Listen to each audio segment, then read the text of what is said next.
Forcing powerful economic sanctions. We're cutting off Russia's largest banks from the international financial system, preventing Russia's central bank from defending the Russian ruble, making Putin's $630 billion war fund worthless. We're choking Russia's access. We're choking Russia's access to technology that will sap its economic strength and weaken its military for years to come. Tonight, I say to the Russian oligarchs and the corrupt leaders who built billions of dollars off this violent regime, no more. The United States...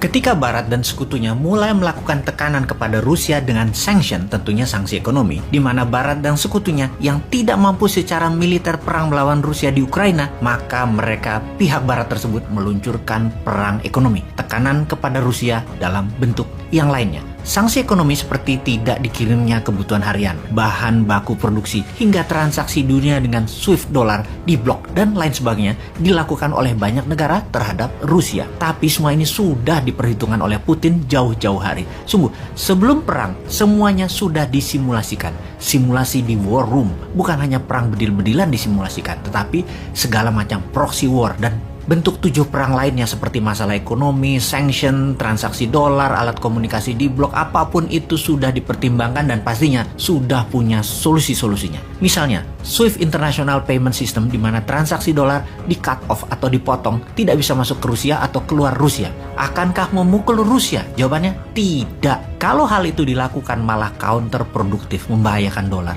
Dolar Amerika akan berbahaya karena akan menguatkan kekuatan non-dolar seperti yuan dan rubel. Rusia sudah menyiapkan alternatif shadow banking. Mereka memakai pembayaran alternatif. Kita ingatkan hal ini. Iran, Korea Utara, dan Tiongkok tahu caranya. Bahkan cryptocurrency mereka sudah pakai juga. Melihat siapnya Rusia 360 derajat, Amerika, Barat, dan sekutunya pusing 7 keliling melawan Putin saat ini.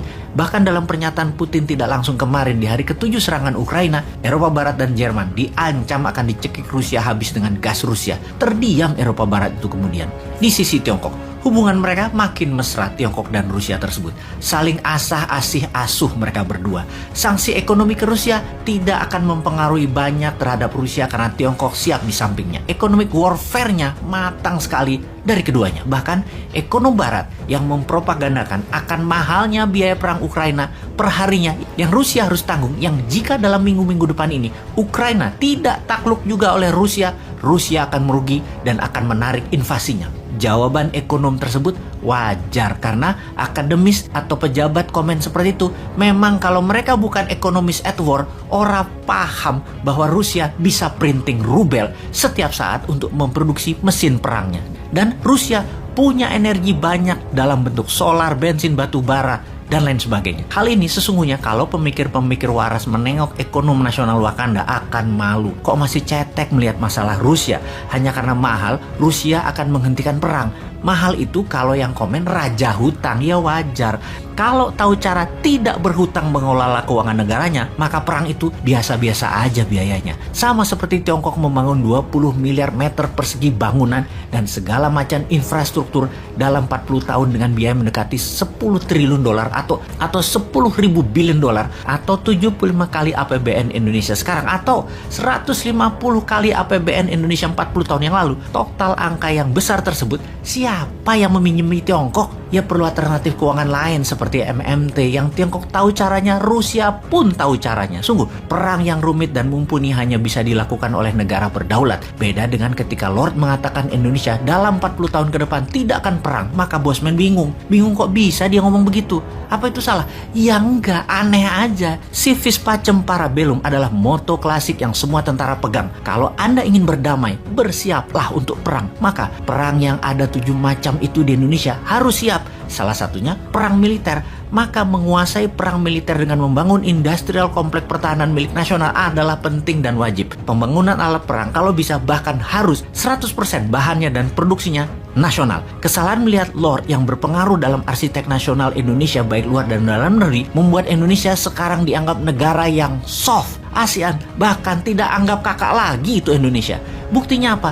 Di tengah potensi krisis ekonomi dunia akibat perang, Wakanda pemimpinnya hanya mengingatkan akan naiknya barang-barang harga-harga tersebut. Mengingatkan doang, wong bodoh ngaku pinter juga bisa kalau mengingatkan doang mah.